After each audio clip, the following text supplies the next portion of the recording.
Welcome back, everybody. Whoever saw my first video, welcome back. If you didn't see my first video, go watch that. It's quite interesting. But welcome back. Hope everybody's day is going well. As I mentioned in my first video, I just moved. Don't even have my furniture yet, but I have my plant that's going with me everywhere.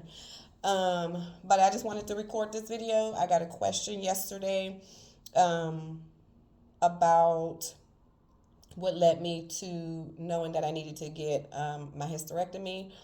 Long story short, I had adenomyosis, which is like endometriosis without all the heavy bleeding during your cycle. So it was just pain. The pain was so bad. Like there were times where I was like on the verge of passing out. Like I would just it was like blackout mode. That's how bad the pain was, and it was increasing with every cycle. So that there was that. My doctor laid out all the options, and then that was the options. I didn't want any more children, and other things that I had to weigh out. Prognosis, long term. All the things that he laid out in front of me. I just had to weigh it out. I can't tell anybody what to do, but that was my situation.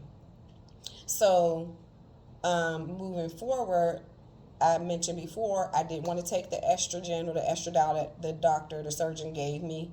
I wanted to do more research, and I started working at a doctor's office there was a nurse there who did bioidentical hormones. The brand was BioT. Men will come in and get them done, and women.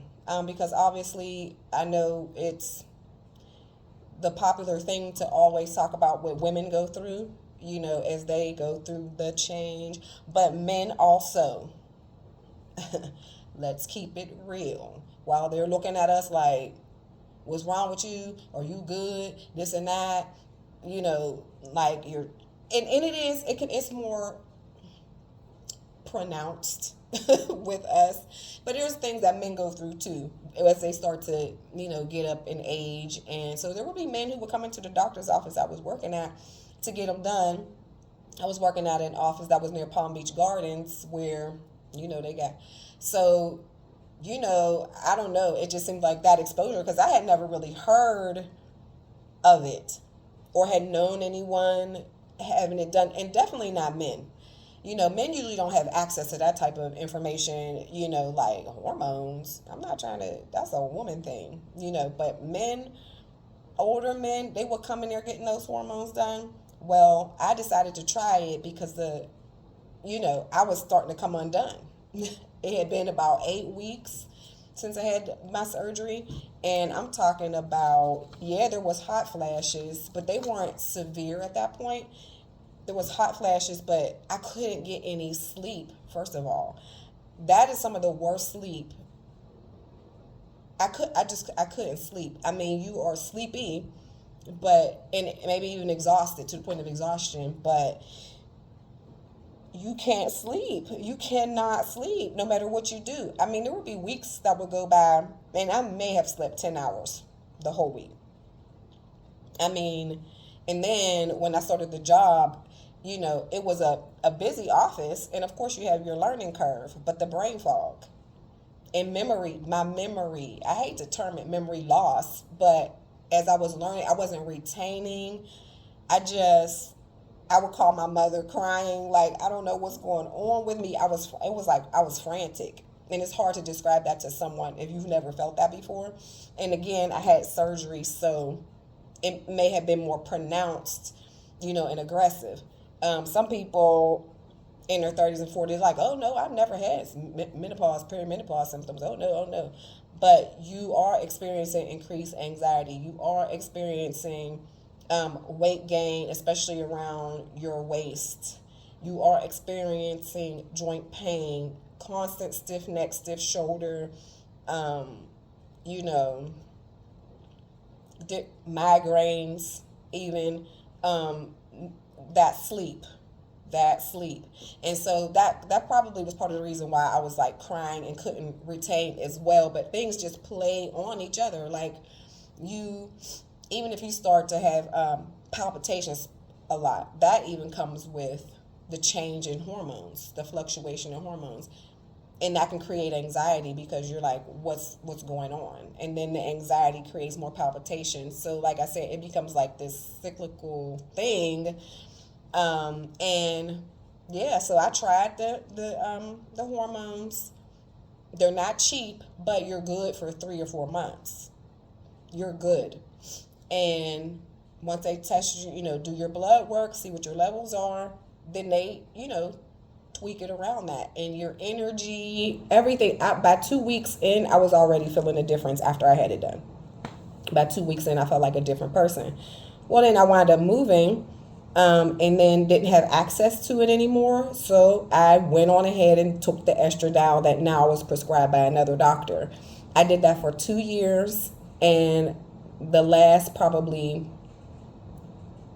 I want to say last probably 6 months of me taking it, I went from never really having headaches, except early on, never really having headaches, to migraines several days a week, lasting all day some days. I was getting nosebleeds. I'm not trying to tell nobody not to take estradiol. Don't estrogen. You don't have to run out and throw the bottle out. I'm just saying. That's how it affected me. That's just my experience. And it got so bad, I started feeling like I was going to have to take a leave from work.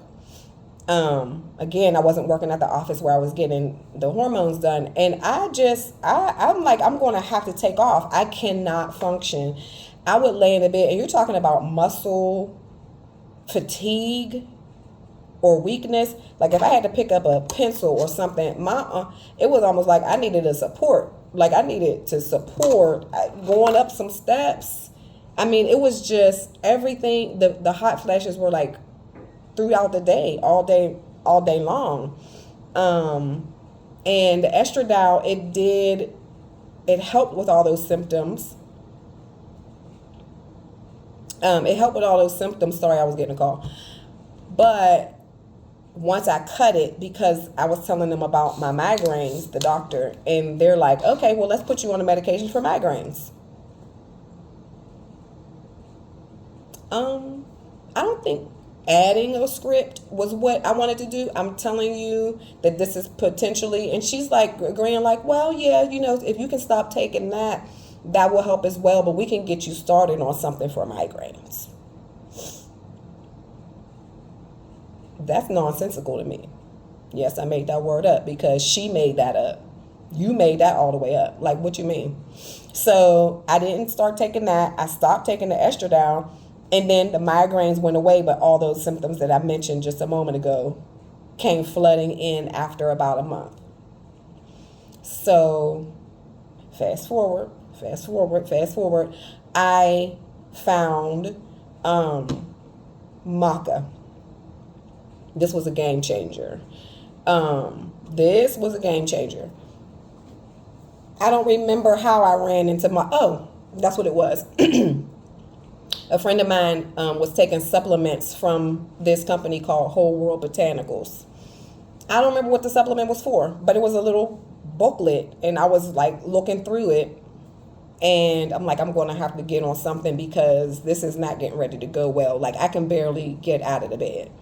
Fortunately, at the time, I was not working because I could barely get up. I could barely walk. I could barely be standing long enough. That's how severe the muscle fatigue, the weakness, even being off balance, lightheaded, just suddenly just feeling shifted, like not feeling stable.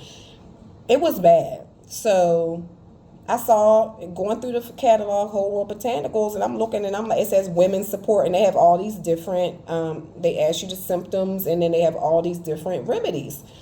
So I decided I was going to order the maca from them. It's supposed to be like top tier, you know what I'm saying? It's supposed to be like on point. Okay, I ordered it. I'm telling you, okay, listen, tune in. When I say that within the week, probably by the third day,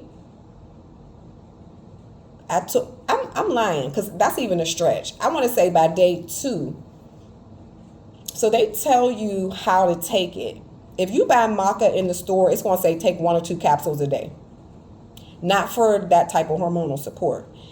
Their website and the booklet was telling you if you have this symptom or this symptom, start with 3 and then bounce up, like, add on, add on, add on. So I was up to taking 9 per day, 3 in the morning, 3 in the afternoon, and 3 in the evening. By the second day, third-ish, it was like, when somebody has a fever, they take medication and it breaks and then it's sweat and you like, ugh, like you just feel, it was like I sat up and was a different person. I couldn't believe it. And I've heard of maca for different reasons, for women, people talk about libido and all these other things, but the role that it plays in with that hormone support, it says it on the bottle, but a lot of times you might not really be getting the full effect because you're only taking 1 or 2 capsules, and that might not be enough for your situation. So again, Whole World Botanicals, that's a place to start if you're interested in something more natural and not just taking estradiol. So now I don't order necessarily from Whole World Botanicals because the shipping. And plus, so I started looking around for it, and they actually do have it at Vitamin Shop.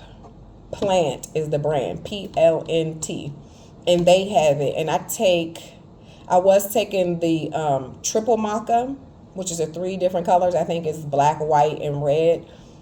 And I think after I was taking that one for a while, it was making me still excitable, energy, but like excitable, and I didn't want that feeling. So then I tried to just I tried it because they ran out, so I tried just the red maca, and that red maca seems like it smooths some things out. It smooths me out. I don't feel so because if you watch my videos, you will be able to tell. I think that's partially ADHD too. I don't know. But I've always been like that, just like, but I don't need help to be more excitable. I just, you just want basic energy, and baby, it gives it to you. They also have their own supplement called Super Energy Up. It's all natural, and I tried that for energy.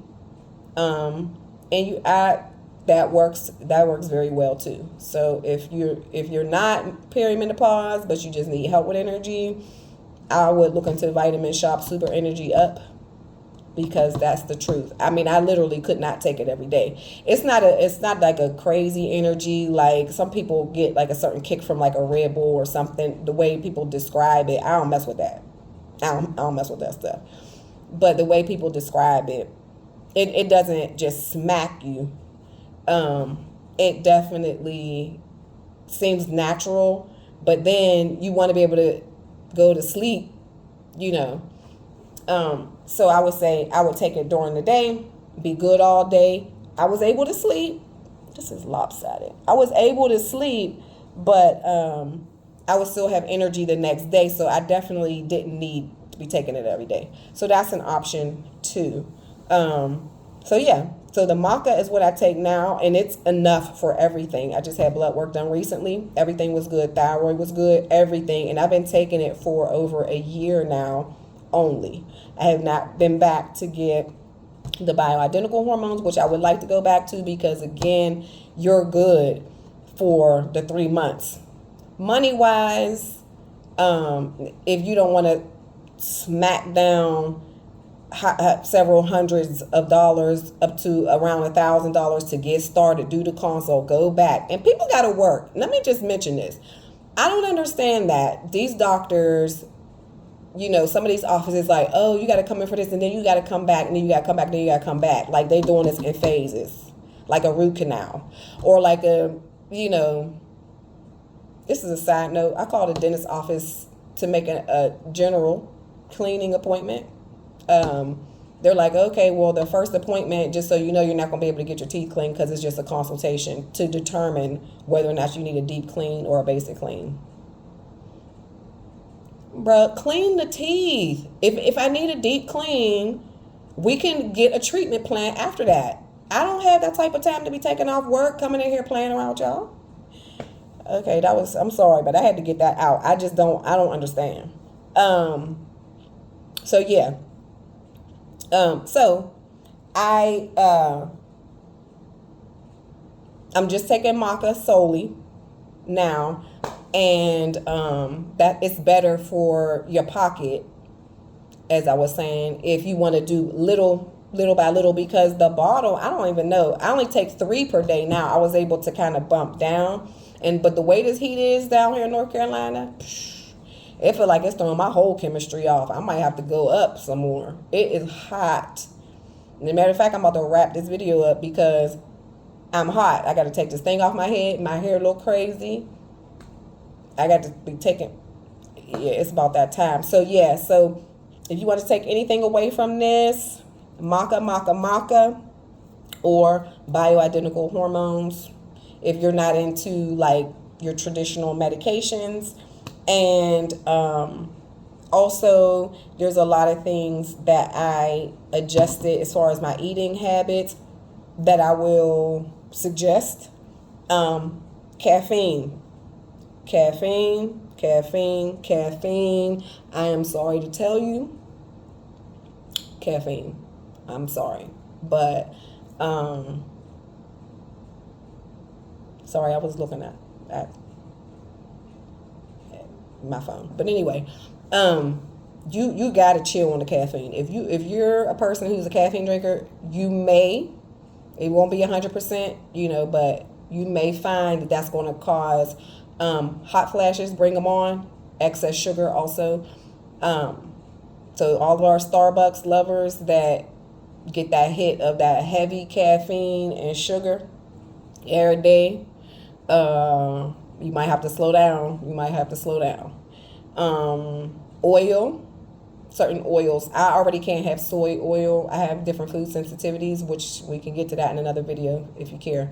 But the soy, which we'll have to talk about soy in another video. We will, because that has a lot to do with estrogen, and just sometimes mimicking and pushing the body to. Soy is not necessarily our friend. For all my soy tofu lovers, I'm not telling you don't eat it. I'm just telling you that's been my experience. Different oils, vegetable oil I cannot have, which is nothing but soy. I cannot, but they definitely have a big play on the hot flashes. So I would say definitely look at your diet. Grains here in the States are out to try to get us, the wheat and corn and things like that. Difficulty losing weight, sometimes hair loss, autoimmune eczema. I'm not going to get on that soapbox right now because I'm already at 18 minutes. So, yeah, so I just wanted to get on and say that. That was the question. I just wanted to answer that. And I will see you guys in the next video. Have a good day. Peace.